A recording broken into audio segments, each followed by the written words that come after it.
I'm Madison Parker, 26 years old now, running a travel empire that connects millions of people to authentic adventures worldwide. But 9 years ago, my world shattered in the most unexpected place. My parents drove me to JFK International Airport, calling it the start of our dream family vacation to Europe. I was 17, sheltered, excited beyond words. Then I found myself completely alone in Terminal 4, their silhouettes disappearing through security, leaving nothing but a backpack and a lesson I never asked for. Before we jump back in, tell us where you're tuning in from, and if this story touches you, make sure you're subscribed, because tomorrow I've saved something extra special for you. It was a crisp October morning when my parents announced our surprise trip to Paris. I was 17, practically vibrating with excitement at the thought of my first international adventure. Mom and Dad had always been strict, controlling every detail of my life from my schedule to my friendships, but I trusted them completely.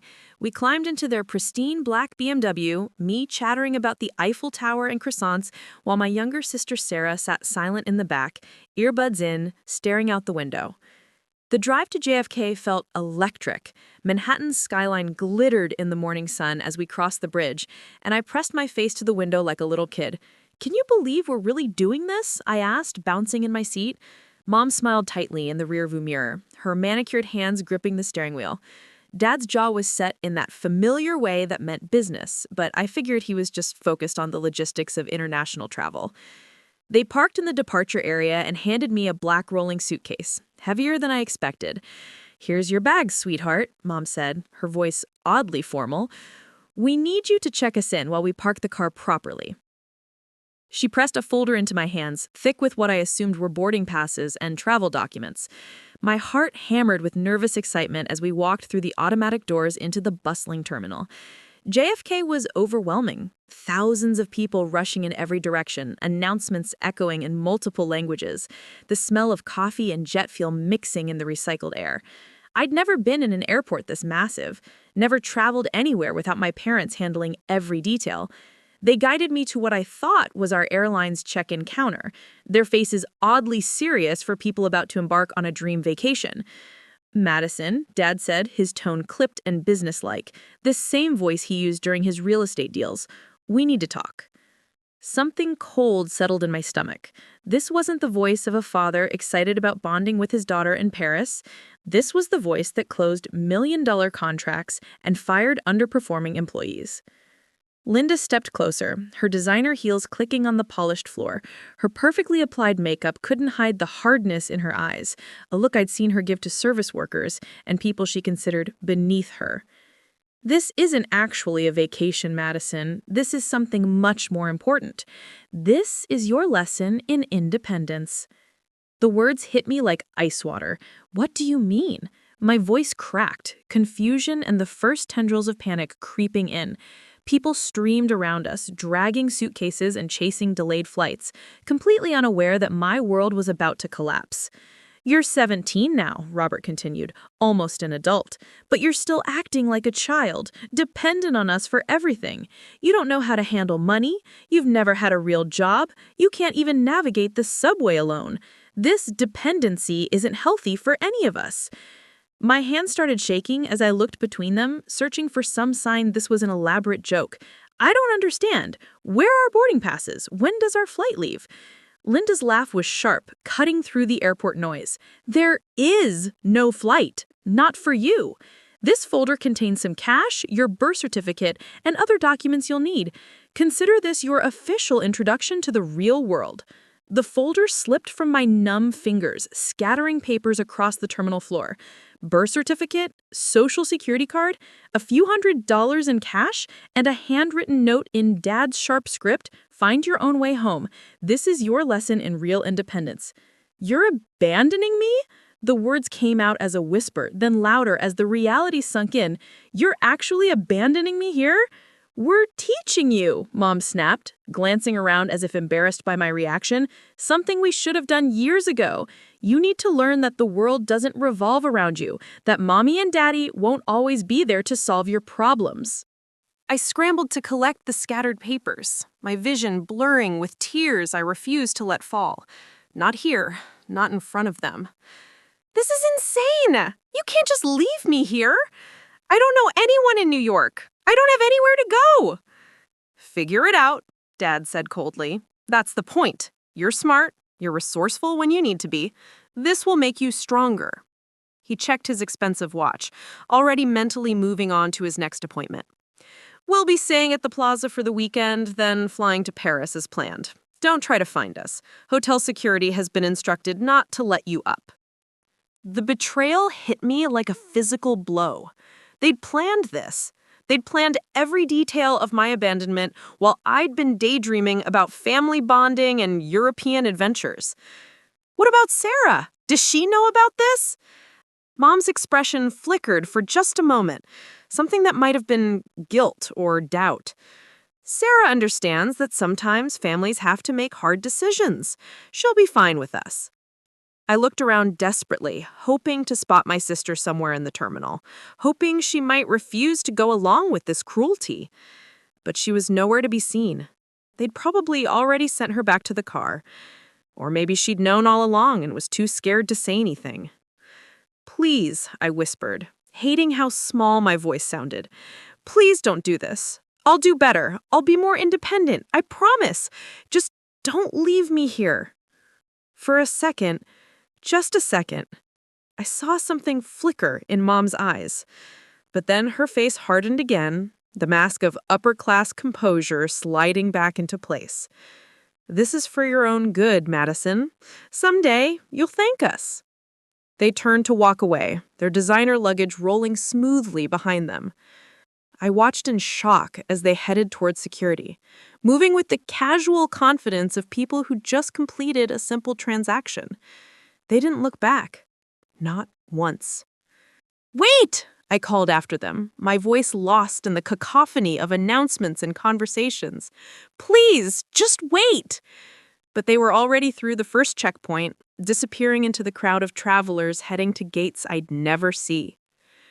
I stood there for what felt like hours, but was probably only minutes, clutching the scattered papers and staring at the spot where they had vanished. Around me, life went on. Families hugged goodbye, business travelers typed frantically on laptops, children complained about delayed flights. Normal people doing normal things while my entire world crumbled. The weight of my situation started settling in like a lead blanket. No phone. They'd confiscated it that morning, claiming they were upgrading my plan as a surprise. No credit cards. They controlled all my accounts. No friends in New York, no family who might help. Just a few $100s, some identification, and a suitcase full of clothes that suddenly felt like they belonged to someone else. I made my way to a quiet corner near a coffee shop, my legs shaking so badly I wasn't sure they'd hold me up. I opened the suitcase with trembling hands, hoping maybe there was more money hidden inside, maybe another note explaining this was all some horrible mistake. Instead, I found my clothes neatly packed, a few toiletries, and a small framed photo of our family from last Christmas. The four of us smiling in front of our massive Christmas tree, looking like the perfect upper-class family. The sight of that photo broke something inside me. I slumped against the wall and finally let the tears come, silent sobs that shook my whole body. People walked by, some glancing at me with concern, others carefully avoiding eye contact. Just another teenager having a breakdown in an airport. Nothing unusual enough to stop their busy lives. But even as I cried, something else was building inside me. Anger. Pure, white-hot rage at the people who were supposed to protect me, who were supposed to love me unconditionally. They'd humiliated me in public, abandoned me like I was nothing more than an inconvenience. They'd taken away my phone, my money, my safety net, and called it a lesson in independence. I wiped my eyes with my sleeve and looked around the terminal with new eyes. This wasn't just a place I'd been abandoned. This was where I'd been set free. They thought they were punishing me, thought they were teaching me some harsh lesson on dependency. But what they'd actually done was cut the chains that had kept me trapped in their perfectly controlled world. A security guard was walking past, his radio crackling with airport chatter. Middle-aged, kind eyes, wearing a name tag that read James Morrison's supervisor. I took a shaky breath and stood up, my decision made. I wasn't going to sit here crying about what they'd done to me. I was going to figure out how to survive. "Excuse me," I called out, my voice steadier than I felt. "I need help." He stopped, his expression immediately shifting to professional concern. "What's wrong, miss?" I looked down at the papers in my hands, then back up at his face. The words came out in a rush. "My parents just abandoned me here. They said it was a lesson in independence and walked away. I don't have a phone, I don't have anywhere to go, and I don't know what to do." James Morrison's expression went from concern to something much darker. His jaw tightened, and I could see him processing what I'd just told him, probably trying to decide if I was telling the truth or just another runaway with a sob story. "How old are you?" he asked gently. 17. I have ID. I fumbled for my driver's license, my hands still shaking. He looked at the license, then at my face, then at the scattered papers in the suitcase. Something in his expression softened, and when he spoke again, his slight Scottish accent carried a warmth that made my chest tight. "All right, lass, let's get you somewhere safe to sit down, and you can tell me exactly what happened. Nobody should have to face something like this alone." That simple statement of care from a complete stranger nearly broke me all over again. But this time, it wasn't despair threatening to overwhelm me. It was hope. Maybe, just maybe, there were people in this world who actually meant it when they said they wanted to help. I nodded and picked up my suitcase, following James Morrison deeper into the terminal.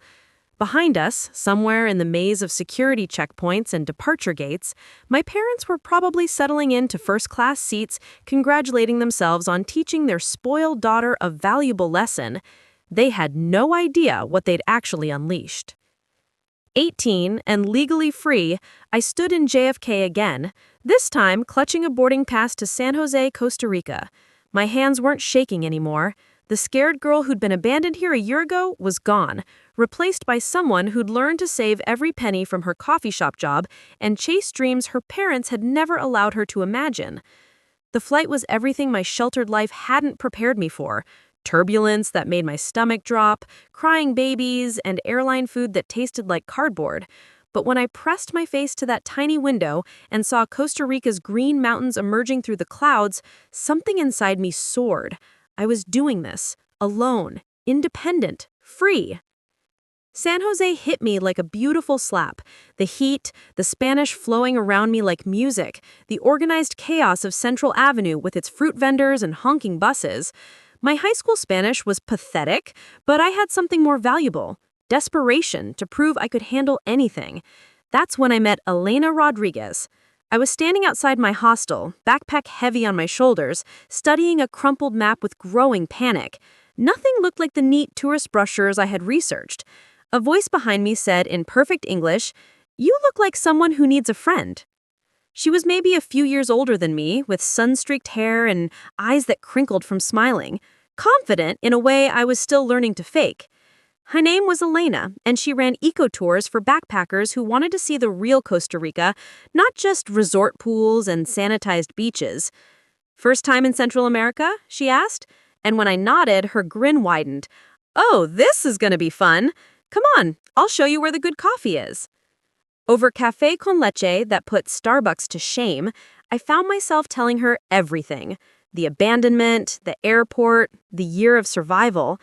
Elena listened without judgment, her expression growing more amazed as the story unfolded.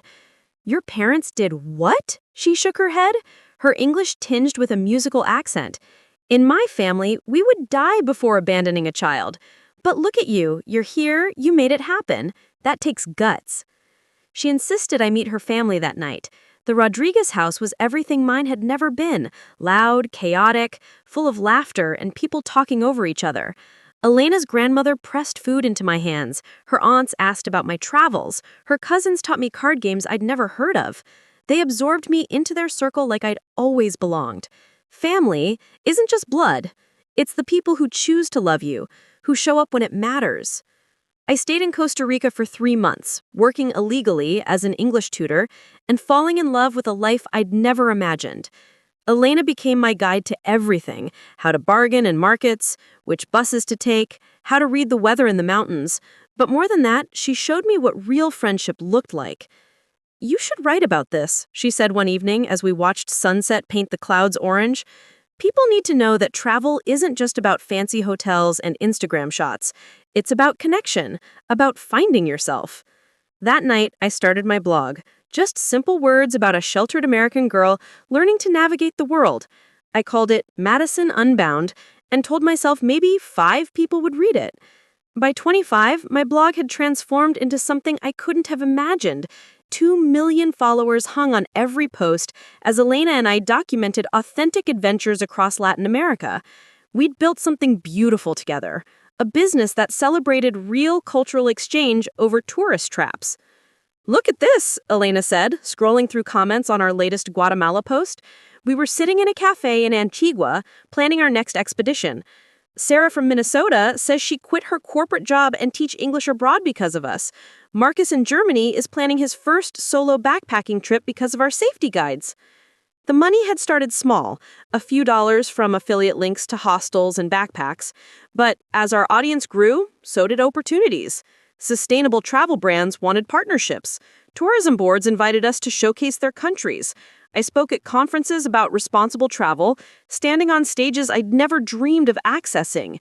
The girl who'd been too scared to order pizza over the phone was now negotiating contracts and managing a business that employed 12 people across 6 countries. Elena handled operations while I focused on content and partnerships. We complemented each other perfectly, her local expertise and warm personality balancing my strategic thinking and writing skills. Preparing and narrating this story took us a lot of time, so if you are enjoying it, subscribe to our channel. It means a lot to us. Now back to the story. "Remember when you could barely ask for directions in Spanish?" Elena teased as I finished a phone interview with BBC Travel. "Now you're a thought leader." I'd bought my first apartment in San Jose, a bright space with a view of the mountains where I'd first tasted freedom. It wasn't huge, but it was mine. Every piece of furniture, every plant on the balcony, every photo on the walls, I'd chosen it all.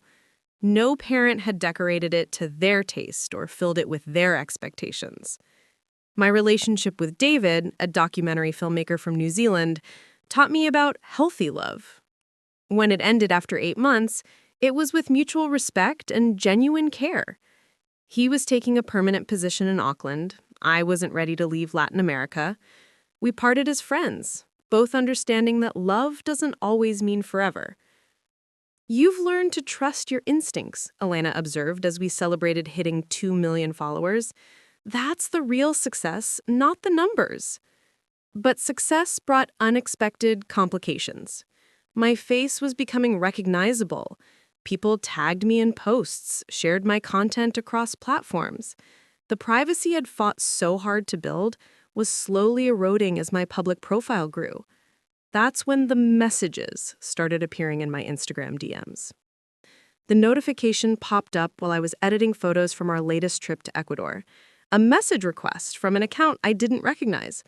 But when I opened it, my blood turned to ice. "Madison, this is Sarah, your sister. I need to talk to you." After 8 years of silence, my little sister was reaching out through social media, like we were casual acquaintances who'd lost touch. My hands trembled as I clicked on her profile. She was 22 now, a college student at NYU studying art. Her photo showed someone who looked like me, but softer somehow, less sharp around the edges. I stared at the message for an hour before responding. "How did you find me?" Her reply came immediately, like she'd been waiting. "I've been following your blog for 2 years. I always wondered what happened to you after that day at the airport. Mom and Dad said you chose to leave, that you were ungrateful and selfish. But seeing what you've built, how you help people, I started questioning their version of events." We agreed to meet on neutral ground. I flew to New York, my heart pounding as the plane descended into JFK. The same airport where I'd been abandoned, now approaching as a successful adult with my own money and my own choices. Sarah was waiting at the coffee shop we'd agreed on, fidgeting with her phone. She looked so much like our mother, it took my breath away.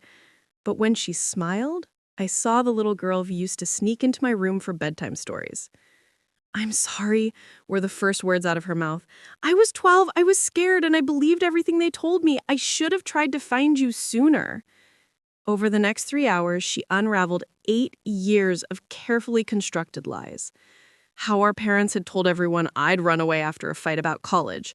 How they'd changed their story depending on who asked. Sometimes I was rebellious. Sometimes I was mentally unstable. Sometimes I was just an ungrateful child who couldn't handle their love. "But it never made sense," Sarah continued, her voice dropping to a whisper. "You weren't rebellious. You were the most obedient person I knew. You never even stayed out past curfew." Then she told me something that stopped my heart. "Madison, there's something else. Grandma Helen died 6 months ago." The words hit like a physical blow. Grandma Helen, who'd been the only adult in our family who truly saw me, who'd encouraged my curiosity about other cultures, who'd slipped me books about strong women when Mom wasn't looking. The funeral was huge, Sarah said, everyone talking about her legacy, her restaurant empire. But here's the thing. I overheard Mom and Dad talking to the lawyer afterward. Something about you being named in the will, about problems with the inheritance. My grandmother had remembered me. Even after 8 years of my parents claiming I was dead to the family, she'd included me in her final wishes. "There's more," Sarah said, glancing around nervously. "They've been watching you, Madison. They know about your success, your follower count, everything.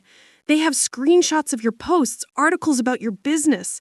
Dad keeps talking about Madison's platform and how it could help their real estate ventures." The coffee shop suddenly felt too small, the air too thick. Everything clicked into place. The timing of Sarah reaching out, the inheritance, their sudden interest in my life after nearly a decade of silence. "They're going to contact you soon," Sarah warned. "They're in financial trouble. Bad investments, over-leveraged properties. They need money, and they think you owe them." That night in my hotel room, I stared at the Manhattan skyline and felt the old panic trying to claw its way back up my throat. But I wasn't that scared 17-year-old anymore. I had Elena. I had my business. I had a chosen family across 6 countries who'd shown me what real love looked like. My phone buzzed with a text from an unknown number. "Madison, this is your mother. We need to talk. It's about Grandma's will and your future with this family." 8 years too late, Linda and Robert Parker wanted their daughter back. But they were about to discover that the girl they'd abandoned at JFK had died in that terminal. The woman who'd taken her place wouldn't be controlled, manipulated, or used ever again. I screenshot the message and sent it to Elena with a simple note. "They're back. Time to find out what they really want." I hired Marcus Thompson 3 days after my mother's text. Elena had connected me with him through a journalist friend who'd covered sustainable tourism. Marcus specialized in financial fraud, the kind of white-collar crime that rich families thought they could hide behind lawyers and shell companies. "Tell me everything," he said over video call, his dark eyes focused and professional. Behind him, I could see a wall covered in investigation boards, strings connecting photos, documents scattered across every surface. This was someone who understood that the truth usually hid behind layers of careful lies. I walked him through the timeline, the abandonment, Sarah's warnings, my parents' sudden interest in my platform. Marcus took notes, asking sharp questions that cut through my emotions to the facts underneath. "Your grandmother's will," he said. "Do you have any idea what was in it?" Sarah mentioned I was named, but she didn't know details. My parents cut me out of everything after the airport. I wouldn't have been at the reading. Marcus nodded, already typing. "Give me a week. I'll find out what your parents don't want you to know." That week dragged like a year. I tried to focus on content creation, but my heart wasn't in the sunset photos and restaurant reviews. Elena noticed my distraction during a strategy meeting in our San Jose office. "You're spiraling," she said bluntly, closing her laptop. "Whatever they did, whatever they're planning, you're not that scared girl anymore. You built this empire. You have power now." She was right, but knowing it and feeling it were different things. My parents had controlled my life for 17 years. The muscle memory of fear ran deeper than logic. Marcus called on a Thursday morning, his voice tight with controlled anger. "Madison, we need to talk. In person. Can you fly to New York?" 2 days later, I sat in his cramped Manhattan office while he spread documents across his desk like evidence in a murder trial. Birth certificates, death certificates, legal filings, bank records, the paper trail of my family's lies. "Your grandmother left you everything," he said without preamble.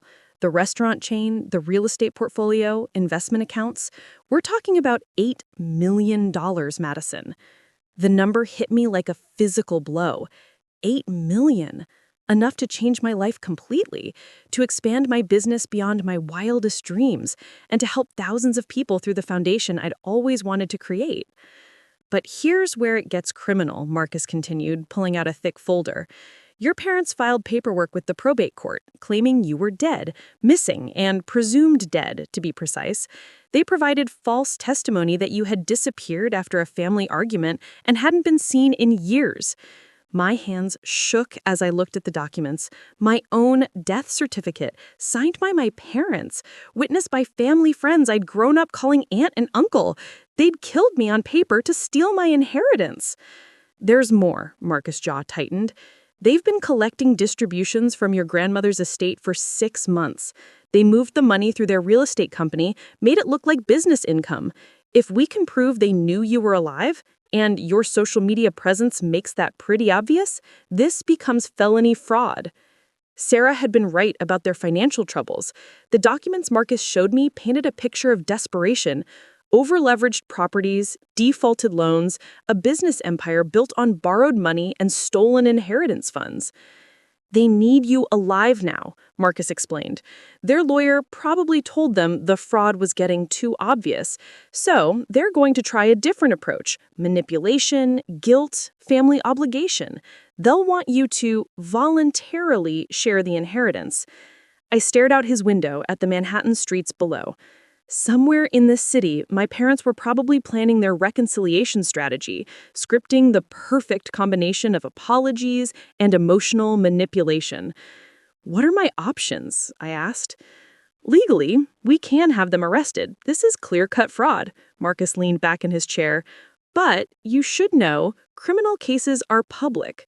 This becomes a story. Your story." They moved faster than I expected. While I was still processing Marcus's revelations, my parents launched their offensive across every platform I'd built my life on. It started with a Facebook post from my mother's account shared to every family friend and distant relative she could find. A photo of me from high school, smiling in my graduation cap, paired with text that made my stomach turn.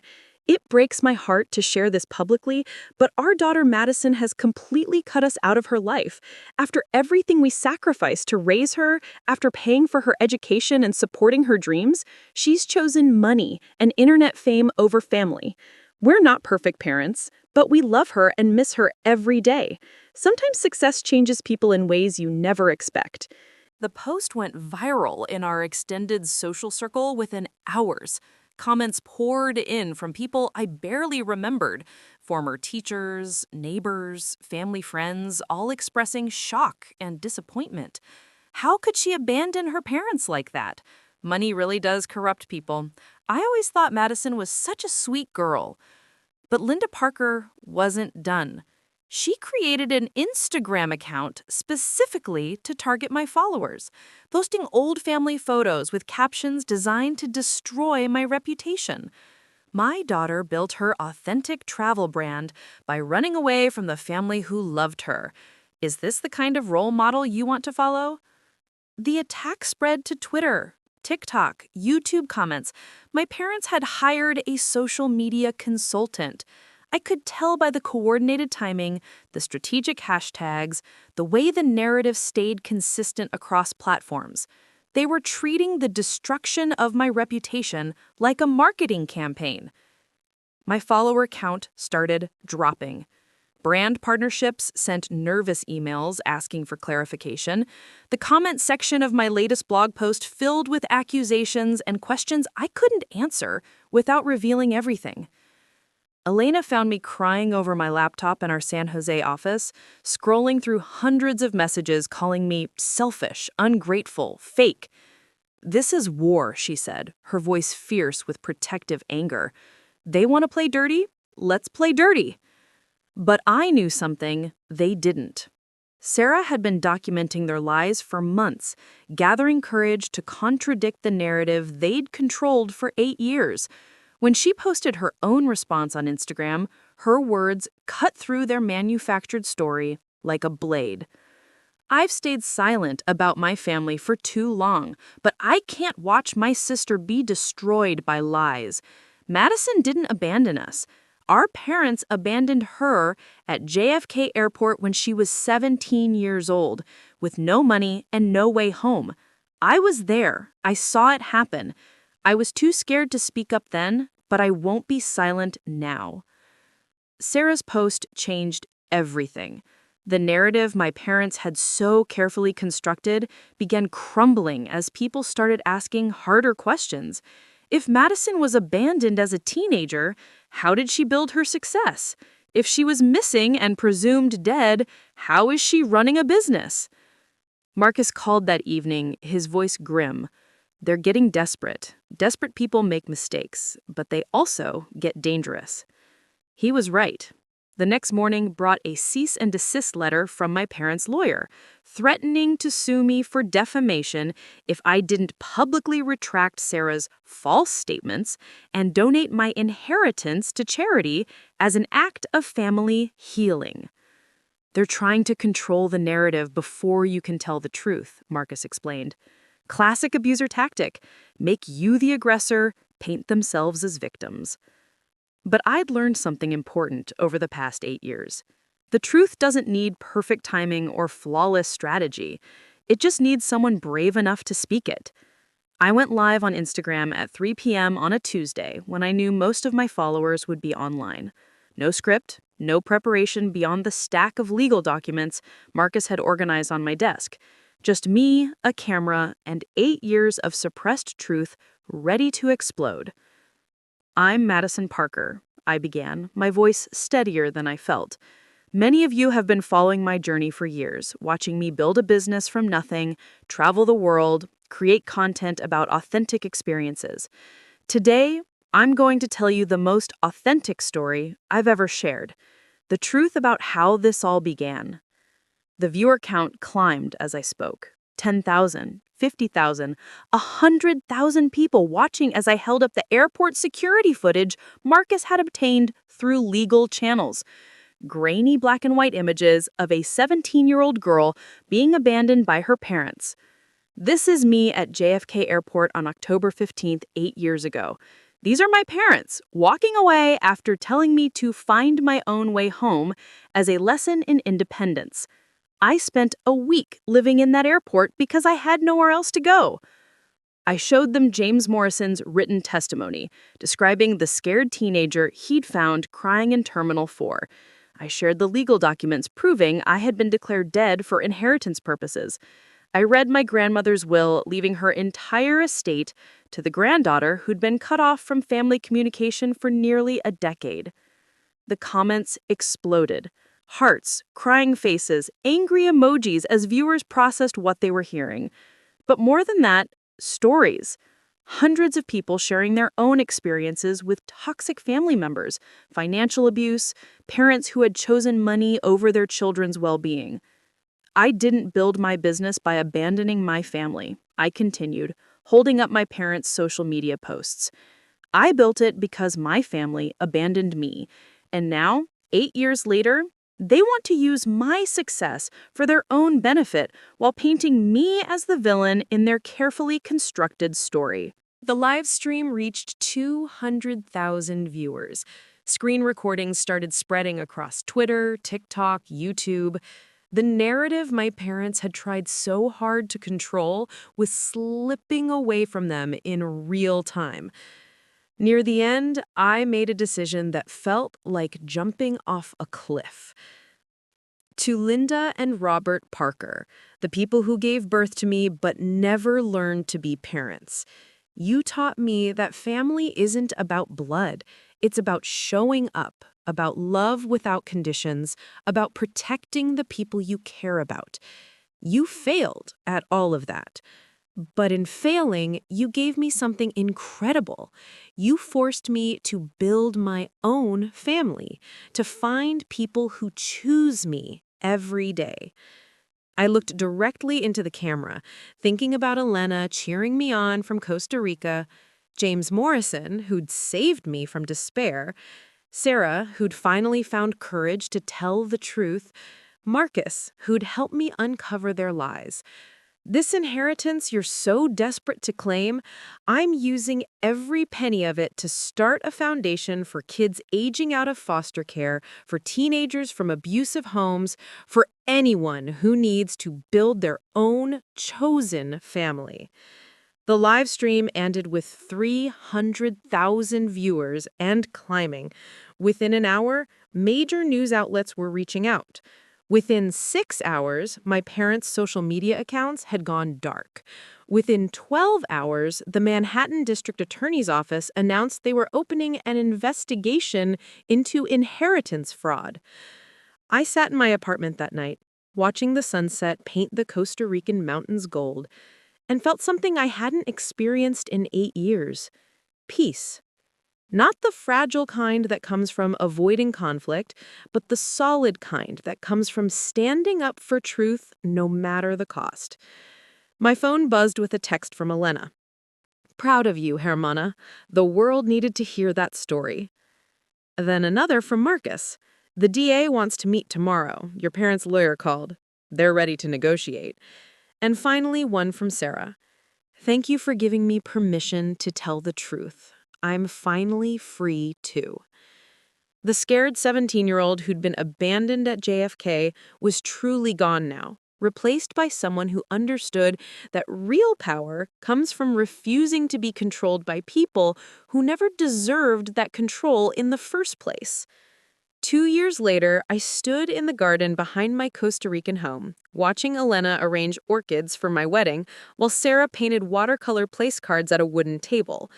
The scene would have been impossible to imagine 9 years ago.